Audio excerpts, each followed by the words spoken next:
அன்புள்ள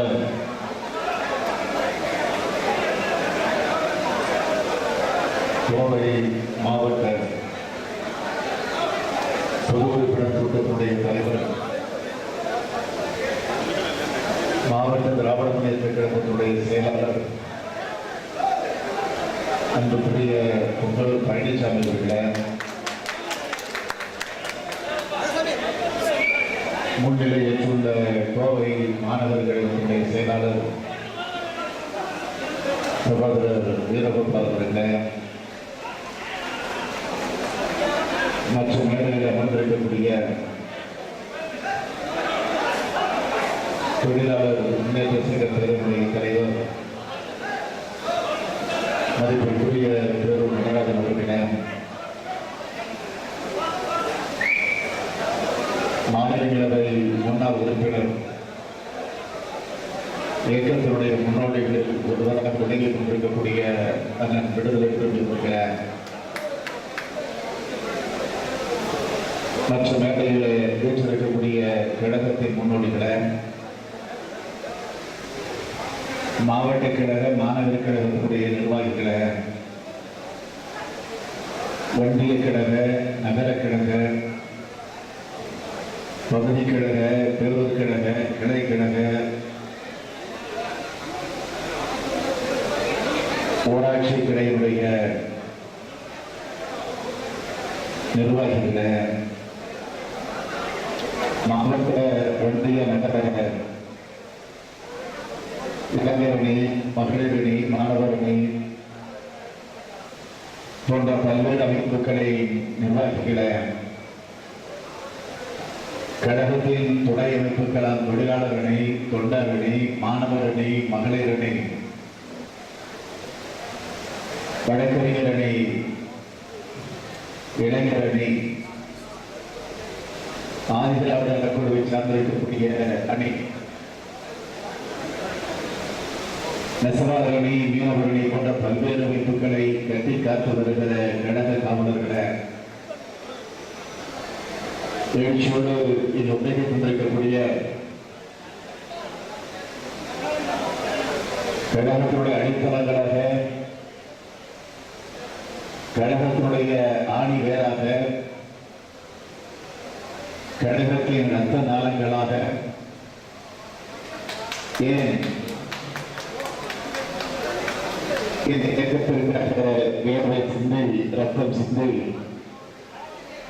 எந்த தியாகத்தையும் செய்வதற்காக தயாராக இருக்கக்கூடிய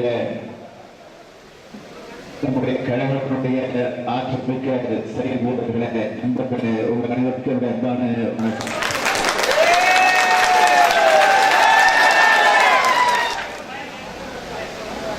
நடைபெற்று கொண்டிருக்கக்கூடிய இந்த பொது உறுப்பினர் கூட்டத்தில் உங்களை எல்லாம் சந்திக்கக்கூடிய வாய்ப்பினை பெற்று ஒரு சில கருத்துக்களை எடுத்துச் சொல்லக்கூடிய வாய்ப்பை பெற்றமைக்கு நான் மகிழ்ச்சி அடைகளை பெருமைப்படுத்தினேன். ஏதோ ஆய்வு கூட்டத்திற்கு வந்திருக்கிறோம், அதைத் தொடர்ந்து இந்த பொது உறுப்பினர் கூட்டத்திற்கு வந்திருக்கிறோம் என்று சொன்னால், ஏதோ உங்களுக்கு எல்லாம் அறிவுரைகளை சொல்ல, ஆலோசனைகளை வழங்கிட, கட்டளை பிறப்பிக்க, உத்தரவை தந்திட, ஆணை வழங்கிட நான் வந்திருப்பதாக யாரும் நீங்கள் கருத வேண்டிய அவசியமில்லை. பிறகு எதற்காக வந்திருக்கிறேன் என்று கேட்டால், உங்கள் கட்டளையை, உங்களுடைய உத்தரவை, உங்களுடைய ஆணையை ஏற்று உங்களோடு சேர்ந்து என்னை இணைத்துக் கொள்வதற்காக உங்களில் ஒருவனாக கொண்டிருக்கிறார்.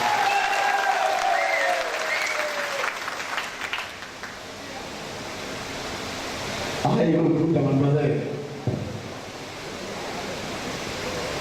இன்று 10வது மாவட்டமாக இந்த கோவை மாவட்டத்தில் நாங்கள் முடித்திருக்கிறோம். ஏற்கனவே 9 மாவட்டங்களில் முடித்துவிட்டு வந்திருக்கிறோம். காஞ்சிபுரத்திலே தொடங்கி அதற்கு பின்னால் கன்னியாகுமரியிலே தொடங்கி தூத்துக்குடியிலும் விருதுநகரிலும் முடித்தோம். அதற்கு பிறகு கரூரிலே தொடங்கி திண்டுக்கலுக்கு சென்று சிவகங்கையை முடித்தோம். அதற்கு அடுத்து நாமக்கல்லில் தொடங்கி திருப்பூருக்கு சென்று இந்த கோவையை வந்து முடித்திருக்கிறோம். நாளை மறுநாள் சென்னையில் இருக்கிறேன். அதற்கு பிறகு மீண்டும் திருச்சிக்கு செல்கிறேன். ஆக இன்னும் 2 அல்லது ஒரு 2.5 மாத காலத்திற்குள்ளாக தலைவர் கலைஞர் நம்முடைய பொதுச் செயலாளர் பேராசிரியர்கள் வழங்கியிருக்கக்கூடிய இந்த ஆணையை ஏற்று இந்த ஆய்வுப் பணியை நான் முடிக்க இருக்கிறேன். ஆக இந்த ஆய்வுப் பணி எதற்கு என்று கேட்டால், என்ன காரணம் என்று கேட்டால், எந்த நோக்கத்தோடு நடைபெறுகிறது என்று கேட்டால், தலைமை கழகத்தில் இருக்கக்கூடிய எங்களை போன்றவர்கள் தமிழகத்தில் இருக்கக்கூடிய பல மாவட்டங்களில் சுற்றுப்பயணத்தை நாங்கள் மேற்கொள்ளுகிறோம். அந்த பயணத்தை மேற்கொள்ளுகிற போது ஒவ்வொரு மாவட்டத்திற்கு நாங்கள் விடுகிற போது பொதுக்கூட்ட நிகழ்ச்சிகளுக்கு வந்தோம், திருமண நிகழ்ச்சிகளில் பங்கேற்கிறோம். இது போன்ற பொது உறுப்பினர் கூட்டம், செயல்முறை கூட்டம், அதையும் கடந்து தேர்தல் நேரத்தில் தேர்தல் பிரச்சாரத்திற்கு வருகிறோம். அப்படி வருகிற போது நாங்கள் யாரோடு அதிகம் பேசுகிறோம், யாரோடு அதிகம் படுகிறோம், எங்களுக்கு எப்படி பல செய்திகள் வந்து சேருகிறது என்று கேட்டால், இந்த மேடையில் அமர்ந்திருக்கக்கூடிய மாவட்ட கழக நிர்வாகிகள், முன்னோடிகள், ஒன்றிய கழக, நகர கழக செயலாளர்கள், இவர்கள் மூலமாகத்தான் நாங்கள் தெரிந்து கொள்கிறோம், புரிந்து கொள்கிறோம். ஆனால் இந்த இயக்கத்தினுடைய அடித்தளமாக, அஸ்திவாரமாக விளங்கிக் கொண்டிருக்கக்கூடிய கிளை கழகம், அந்த கிளை கழகத்தை கட்டி காட்டுகிற கிளை கழகம் அவர்களோடு நெருங்கி பழகக்கூடிய வாய்ப்பு எங்களுக்கு அதிகமான அளவிற்கு கிடைப்பதில்லை. காரணம் சூழ்நிலை எப்படி. வருவோம், மாவட்டத்திற்கு வரும்போது நீங்களும் வருகிறீங்க. அப்படி வருகிற போது நீங்கள் எங்கே பார்க்கிறீங்க கேட்டால், ரயில்வே நிலையத்தில் அல்லது விமான நிலையத்தில் எங்களை வரவேற்க நிற்பீங்க. அதனோட கூட்டத்தில் முன்னெடுத்துக் கொண்டு நீங்கள் கொண்டு வந்திருக்கக்கூடிய பாசத்தோடு நீங்கள் கொண்டு வந்திருக்கக்கூடிய அந்த கைத்தறி ஆடையை, அந்த சால்வையை கூட கொடுக்க முடியாத அளவிற்கு கூட்டத்தில் சிக்கி தவித்துக் கொண்டிருப்பீர்கள். அதுதான் நம்முடைய தொடர்பு, எங்களுக்கு உங்களுக்கு இருக்கக்கூடிய தொடர்பு. இந்த கூட்டத்தில் வந்து எதிரே அமர்ந்திருக்கிறீர்கள். நாங்கள் பேசுகிற நேரத்தில் எங்களை உற்சாகப்படுத்த, ஊக்கப்படுத்த, கரவொலி எழுப்பி உங்களுடைய உணர்ச்சியை நீங்கள் வெளிப்படுத்திக் கொண்டிருக்கிறீர்கள். இந்த தொடர்பு தான். ஆகவே தலைமைக்கும் கிளை கழகத்திற்கும் கழகத்தின் செயல்களுக்கும் தொடர்பு ஏற்படுத்த வேண்டும், அதற்காக நீ ஆய்வு பணியை நடத்திட வேண்டும் என்று தலைவர் அவர்களும் பொதுச் செயலாளர்களுக்கு ஆணையிட்டு அந்த பணியை இப்போது நான் நடத்தி கொண்டிருக்கிறேன். இந்த ஆய்வு பணி நடத்துகிற போது கூட ஒரு குறிப்பிட்ட கிளைக்கழக செயலாளர்களை, குறிப்பிட்ட இளைஞரணி, குறிப்பிட்ட மகளிரணி, குறிப்பிட்ட மாணவரணி, குறிப்பிட்ட ஊராட்சி கிளையுடைய செயலாளர்கள், இப்படி குறிப்பிட்டவர்களைத்தான் அழைத்து நாங்கள் தேர்ந்தெடுத்து அவர்களை அழைத்து அங்கே உட்கார வச்சு ஆய்வு நடத்துவோம். எல்லோரையும் அழைக்க வாய்ப்பு இல்லை, நேரம் இல்லை, அது ஆய்வு கூட்டமாக நடக்காது. அதனால் மற்ற கிளை செயலாளருக்கு வர முடியாத நண்பர்களுக்கெல்லாம் ஒரு கவலை உண்டு, ஏன் என் மீது கூட கோபம் உண்டு, அது எனக்கு தெரியாமல் இல்லை. ஆக அந்த கோபத்தை முழுமையாக ஓரளவுக்கு தணிக்க வேண்டும் என்பதற்காகத்தான் இந்த பொது உறுப்பினர் கூட்டம் என்பதை நான் இங்கே குறிப்பிட்டு காட்ட கடமைப்பட்டிருக்கிறேன். இப்பயாவது கொஞ்சம் உங்களுக்கு என் மேல கோபம் குறைஞ்சிருக்கும். ஆகவே நான் உங்களை எல்லாம் சந்தித்து அந்த ஆய்வு கூட்டத்தில் என்னென்ன நடந்துச்சு, என்னென்ன நிலையில அது நடந்து முடிந்திருக்கிறது, மாணவர் அணி அழைச்சு பேசணும், இளைஞர் அணி, மகளிர் அணியை அழைத்து பேசினோம், பல கருத்துக்களை எடுத்து சொன்னார்கள். அதே போல கிளைக்கழகத்தினுடைய செயலாளர்களோடு விவாதித்தோம். வாக்குச்சாவடிகளை பணியாற்றக்கூடிய முகவர்கள் பல கருத்துக்களை குறிப்பிட்டு காட்டினார்கள். அதைத் தொடர்ந்து பேரூர் கழக செயலாளர்கள், ஒன்றிய கழக செயலாளர்கள், நகர கழகத்தினுடைய செயலாளர்கள், அதற்கு பிறகு மாவட்ட கழகத்தினுடைய நிர்வாகிகள், செயற்குழு, பொதுக்குழு உறுப்பினர்கள், கட்சியினுடைய முன்னோடிகள், அதற்கு பிறகு நிறைவாக கட்சியுடைய பொறுப்பிட இல்லாத நிலையில் இருக்கக்கூடிய மூத்த முன்னோடிகள், பல அணிகளுடைய செயலாளர்கள், அதையும் தாண்டி கட்சிகளை எந்த பொறுப்பு இல்லை என்று சொன்னாலும், நேரடியாக கட்சிகளை தொடர்பு இல்லை என்று சொன்னாலும், நம் மீது பாசம் கொண்டிருக்கக்கூடிய சில தொழிலதிபர்கள், மருத்துவர்கள், தகவல் தொழில்நுட்ப துறையில வல்லுநராக இருக்கக்கூடிய நண்பர்கள் வந்தார்கள். அவர்களோடும் நாங்கள் கலந்து பேசினோம். ஆக அந்த பணியெல்லாம் முடித்துவிட்டு அதனுடைய நிறைவு நிகழ்ச்சியாக இந்த பொது உறுப்பினர் கூட்டத்திற்கு வந்திருக்கிறோம். ஆக இந்த ஆய்வு கூட்டத்தில் மாணவர் அணியின் அமைப்பாளர் சக்திவேல் அவர்கள் பேசுகிற போது ஒரு கருத்தை எடுத்து சொன்னார். நாடாளுமன்ற தேர்தல் நடந்தப்போ 144 தடை உத்தரவு போட்டாங்க, தோல்விக்கு காரணம் என்று சொல்லுகிறார். உண்மைதான். நான் கேட்கிறேன், 144 தடை உத்தரவு போட்டாங்க என்று சொன்னால் சட்டம் ஒழுங்கு சரியில்லை, அதனால 144 தடை உத்தரவு போடணும். உடன்பாட்டுக்கு சில பகுதியில் பார்ப்போம், ஜாதி கலவரம் வரும், மத கலவரம் ஏற்படும். ஆக அந்த பகுதியில் உடன்பாட்டுக்கு போடுவாங்க. 144 தடை உத்தரவு போடுவது வழக்கம்.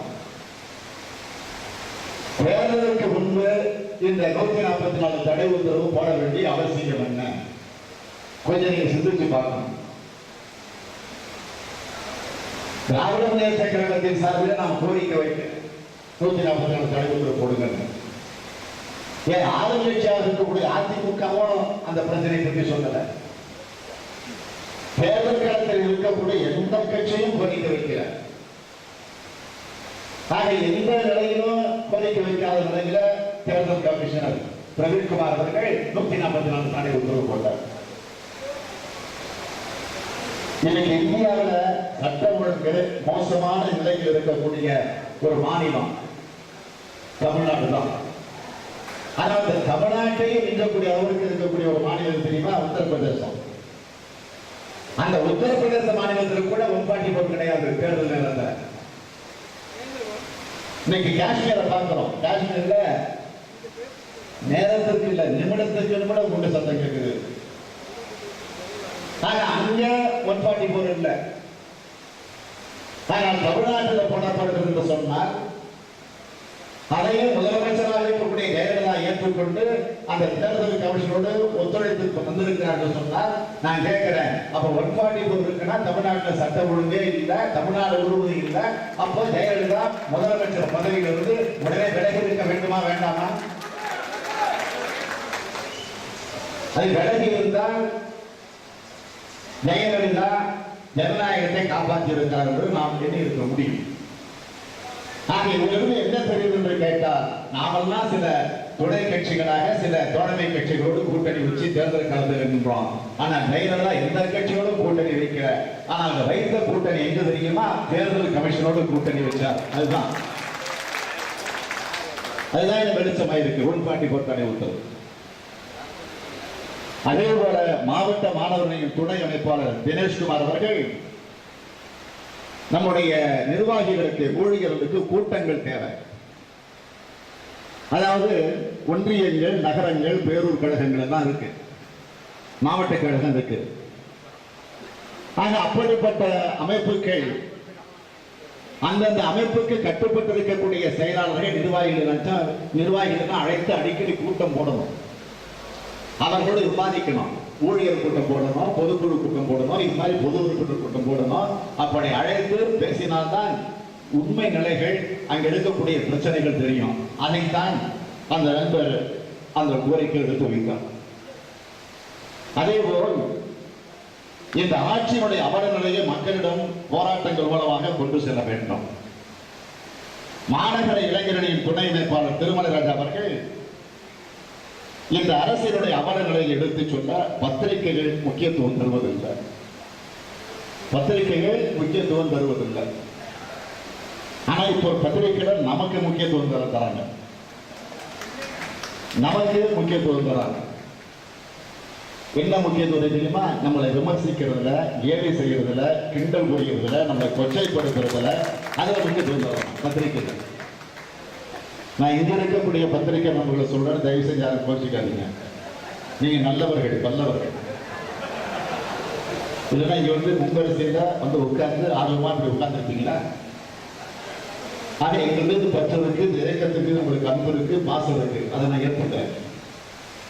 ஆனா உங்களை இயக்கக்கூடியவர்கள் எங்க இருக்கிறாங்க? இங்க.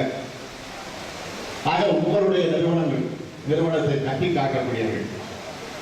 ஆக அவங்க ஆக நம்ம செய்தி தான் இப்போ பார்த்தீங்கன்னா பத்திரிக்கை, வார பத்திரிக்கை, மாத பத்திரிக்கை, காலை பத்திரிக்கை, மாலை பத்திரிக்கை, எந்த பத்திரிக்கைன்னு பாருங்க. அது நல்ல பத்திரிக்கையா இருக்கணும், கெட்ட பத்திரிக்கையா இருக்கணும், எல்லாம் நம்ம படம் தான் இப்போ படம். நம்ம போட்டால் தான் பிசினஸ் லாபம் இருக்கும், வியாபாரம் வந்து தேர்தலில் கலவரம். என்ன அக்கறை இருக்கு? நம்ம கட்சி தேர்தல், நம்ம கட்சியில நிர்வாகிகள் தேர்தலுக்கு போட்டி இருக்கு. ஆக இவ்வளவு தோல்விக்கு பிறகும் போட்டி இருக்குல்ல, அதான் திமுக. அதை தாங்க முடியல பத்திரிகையாளர்கள், அதை தாங்க முடியல. ஆக தேர்தலை நடத்தாம அமைதியா இருங்க. திமுக ஒண்ணு இல்ல, பிசு போச்சு. தேர்தலில் தோத்த காரணத்தினால போட்டியே கிடையாது, யாரும் முன்வரல அப்படின்னு எழுதுவோம். போட்டி வந்து பிரச்சனை வந்துச்சுன்னா அதான் கலவரம், இப்படி பண்ணிருக்கு. ஆக அதுதான் பத்திரிகை தர்மம். இப்போ அவங்க என்ன செய்வாங்க பாவம், அவங்களுக்கு விளம்பரங்கள் வருது கோடி கோடியா, எங்கிருந்து அரசாங்கத்திடம் கோடியா கொட்டி குவிக்கிறாங்க. அதனாலதான் 3 வருஷமா ஆட்சிக்கு வந்த ஜெயலலிதாவை பற்றி யாரும் பேசல. எவ்வளவு கொள்ளை நடக்குது, கொலை நடக்குது, கற்பழிப்பு நடக்குது, பாலியல் பலாத்காரம் நடக்குது, அக்கிரமம் நடக்குது, ஊழல், மணல் கொள்ளை, லஞ்சம், வசதி, கமிஷன், இவ்வளவு அக்கிரமம் நடக்குது. வெறும் அறிவும் இருக்குதான். 110 வச்சுக்கிட்டு சட்டமன்றத்தில் படிக்கிறது. 40,000 கோடிக்கு 110 அறிக்கையில உறுதிமொழிகள் வந்திருக்கிறாங்க, திட்டங்களை சொன்னாங்க. ஆக அந்த அறிக்கையில படிச்ச ஒன்னாவது இதுவரைக்கும் இந்த ஆட்சியில நிறைவேற்றப்பட்டிருக்கா? கிடையாது. இதெல்லாம் பத்திரிகைகளுக்கு தெரியாதா? தெரியும். தெரிஞ்ச போனா இருக்கணும். என்ன பண்ண போறோம்? கோடி கோடியா வருது. ஆக அவங்களை பொறுத்த வரைக்கும் படமா ஜெயலலிதா பற்றி போடாம இருந்தாலே பணம் வருது அவங்களுக்கு. ஆக அங்கேயும் பணம் வருது, நம்ம பத்தி போட்டா பணம் வருது. ஆக 2 பக்கமும் பணம் அடிக்கிறாங்க பாருங்க. ஜெயலலிதா கூட இந்த ஆட்சி கூட ஒரு பக்கம் பணம் அடிச்சுட்டு இருக்கு.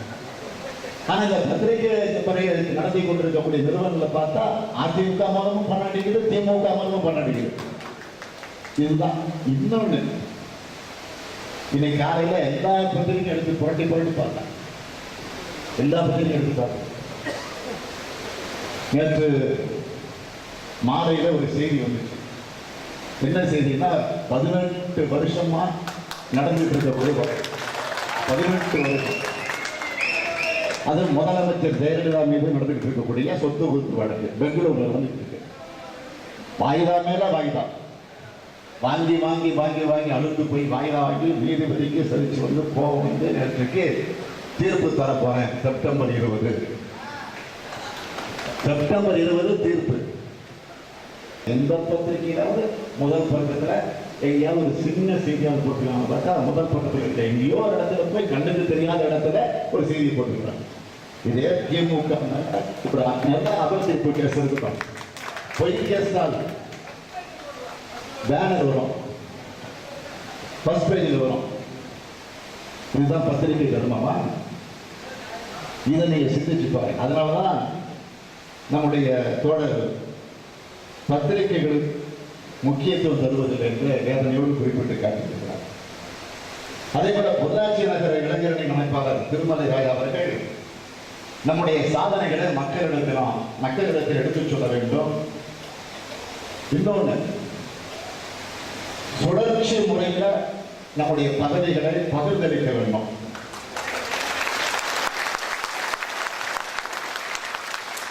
கைத்தட்டத்தை பார்த்தா எவ்வளவு வரை இருக்கு பாத்தீங்கன்னா,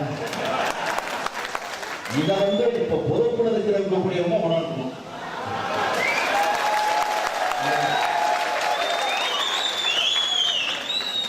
அதை யாராவது உணர்வாங்க. அதுக்காகத்தான் ஆய்வு கூட்டம் வந்துச்சு. அதே போல தேர்தல் நேரத்தில் இளைஞரணியையும் மாணவர்களையும் பிரச்சார பீரங்கிகளாக பயன்படுத்த வேண்டும். மாவட்ட மகளிர் அமைப்பாளர் சுகன்யா ராஜரத்னம் அவர்கள் நாம் கொண்டு வந்த திட்டங்கள் அனைத்தும் அரசு கிடப்பிட போட்டுவிட்டது, இதற்கு உரிய ஆர்ப்பாட்டத்தை நடத்திட வேண்டும் என்ற ஒரு கோரிக்கை வைத்தாங்க. கவுண்டம்பாளையம் பகுதி இளைஞரணி அமைப்பாளர் சதீஷ்குமார் ஒரு கோரிக்கை எழுதினா, எங்க கட்சி உறுப்பினர்கள் இன்னும் ஒழுங்கா எங்களிடத்தில் வழங்கல. பாருங்க, எனக்கு அதை கொடு இதை கொடு இதை செஞ்சு கொடு அதை செஞ்சு கொடுன்னு கேட்கிற நம்ம தோணும். உறுப்பினர்கள் கொடு, அதுதான் எங்க சொத்து, அதுதான் எங்க பொசிஷன் கேட்கறாங்க. அதான் பெரிய கட வீதி இளைஞரணி அமைப்பாளர் அப்துல் ரஹ்மான், வெறும் விளம்பர ஆட்சிதான் நடக்கிறது. பூத்துக்கு ஒரு இளைஞரணி தொண்டர் தேவை. பெரியநாயக்கம்பாளையம் ஒன்றிய மகளிர் அணியின் தலைவர் கு வளர்மதி அவர்கள், மாவட்ட அளவில் மகளிருக்கு என்று ஒரு ஆலோசனை கூட்டம் தேவை. சுல்தான்பேட்டை ஒன்றிய மகளிர் அணியின் தலைவர் சரஸ்வதி, தெருமுனை பிரச்சாரம் தேவை. தொண்டாமுத்தூர் ஒன்றிய மகளிர் அணியினுடைய தலைவர் ரேணுகா தேவி, நம் வேட்பாளர் யார் என்று பார்க்காமல் நிற்பது உதயசூரியன் என்ற உணர்வோடு உழைக்க வேண்டும் என்று குறிப்பிட்டிருக்கிறார். அது மட்டும் இல்ல, இன்னொன்னு சொல்றாங்க, உண்மையாக உழைக்கக்கூடியவருக்கு வாய்ப்பு தாருங்க. ஆனமலை ஒன்றிய ரமணமுதிரிப்புதூர் ஊராட்சி கிளையுடைய செயலாளர் ஆனந்தன், ஒன்றிய கூட்டங்கள் அப்பப்போ நடத்தணும். பொள்ளாச்சி நகர வார்டு 10வது கிளையின் செயலாளர் மாணிக்கராஜ் அவர்கள், தவறுன்னா அது யாராக இருந்தாலும் தலைமை கழகம் உடனே நடவடிக்கை எடுக்கணும். தொண்டாமுத்தூர் ஒன்றிய ஆலந்துறை பேரூர் செயலாளர் அரங்கசாமி அவர்கள், கட்சி தேர்தலில் சில வெற்றி வாய்ப்பு இழந்திருக்கலாம். அப்படி வெற்றி வாய்ப்பு இழந்தவர்களை வெற்றி பெற்றிருக்கக்கூடியவர்கள் அவர்களை அரவணைத்து அவர்களை ஊக்கப்படுத்தணும். சுரேஸ்வரப்பட்டி பேரூர் மாவட்ட பிரதிநிதி சையத் அஜ்மத்துல்லா அவர்கள், கிளை பேரூர் ஒன்றிய கழகங்களில் இன்றிலிருந்து 15 மாதங்களுக்கு தொடர்ந்து பிரச்சார கூட்டங்கள் நடத்தப்பட வேண்டும். அதேபோல வாக்குச்சாவடியுடைய முகவர் ஜெகதீஸ்வரன் அவர்கள், பூத் கமிட்டி ஒழுங்காக அமைக்கப்பட்டதா என்று தலைமையிலிருந்து சரிபார்க்க வேண்டும். சூழல் ஒன்றிய தள்ளப்பாளைய பேரூர் செயலாளர் கபிலன் அவர்கள், சோசியல் மீடியாவை நல்ல முறையில் பயன்படுத்தி இளைஞர்களை மாணவர்களை ஈர்க்க வேண்டும். தொண்டாமுத்தூர் ஒன்றிய செட்டிப்பாளையம் ஊராட்சி துணை செயலாளர் ஈசக் ராஜ் அவர்கள், ஒருவருக்கு ஒரு பதவி என்ற நிலையை உருவாக்க வேண்டும். அதேபோல் பெரிய கடற்கரை 73வது வட்ட செயலாளர் தண்டபாணி அவர்கள், எங்கள் பணிகளுக்காக சிறப்பாக பணியாற்றக்கூடிய கிளைக்கழகங்களை தயவு செய்து மேலே இருக்கக்கூடிய நிர்வாகிகள் ஒரு முறையாவது எங்களை பாராட்ட வேண்டும் என்று ஒரு கருத்து எழுதியிருக்கிறார். குறிச்சி பகுதி 100வது வட்டத்தினுடைய செயலாளர் மகாலிங்கம் அவர்கள், இன்றைய கால இளைஞர்களை கவர இணையதள என்ற ஒரு அணி தேவைப்படுகிறது என்று குறிப்பிட்டு காட்டியிருக்கிறார்கள். நேரம் இல்லை என்ற அந்த காரணம் மட்டும் இல்லை, அதெல்லாம் இவ்வளவு கூட்டத்தில் சொல்ல முடியாது. நான் சொல்லுவேன், பக்குவமாக கூட சொல்லுவேன், ஆனால் பத்திரிக்கையாளர் விட மாட்டாங்க. அதை பெருசாக எடுத்து போட்டு அவங்க அதில் ஒரு அரசியல் வாங்கி, ஏன்னா அந்த மேடையில் பல பேர் உட்கார்ந்து இருக்கிறாங்க, கொஞ்சம் அப்படி சாஞ்சி உட்கார்ந்துருந்தா போகும், அதை போட்டோ எடுப்பாங்க. நல்லா உட்கார்ந்து எடுக்க மாட்டாங்க, அடிக்கடி கண்ணை சுருட்டிக்கிட்டே இருப்பாங்க. இந்த சிமெண்ட் நேரத்தில் போட்டோ எடுத்துருவாங்க. தளபதி பேசுகிறார், இங்கே ஒரு மாவட்ட நிர்வாகிக்கு தூங்கி கொண்டிருக்கிறார் அப்படின்னு சொல்றாங்க. ஏன்னா அது அவங்க கடமை, அவங்க வேலை செஞ்சு ஆகணும், பத்திரிகை விற்கணும்னு. ஒரு ஒரு கலர் பாட்டில், அந்த ஒரு பாட்டில் எடுத்து தண்ணி எடுத்து குடிச்சிட்டு இருப்பார். அதை போட்டோ எடுத்து தண்ணி அடிக்கிறார்,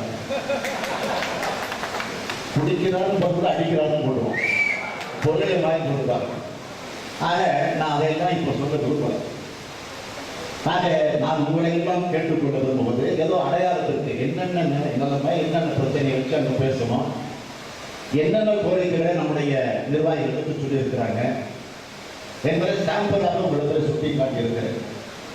ஆக 10 மணி நேரம் நடந்துச்சு. இடையில ஒரு 1/2 மணி நேரம் தான் எங்களுக்கு ஓய்வு கிடைக்குது உணவுக்காக. ஆக அதை முடிச்சுட்டு தான் இங்க வந்து இதெல்லாம் உங்களுக்கு சொல்லி இருக்கிறேன். ஆக இந்த ஆய்வு கூட்டம் என்பது ஏதோ தேர்தலில் தோற்று போயிருக்கிறோம் அதற்காக நடந்துள்ளோம் தயவுசெய்து நான் நினைச்சுக்காதீங்க. ஆட்சி என்பது வருவதும் போகும், தேர்தலில் தோல்வி என்பது வருவதும் போகும். நாம் என்ன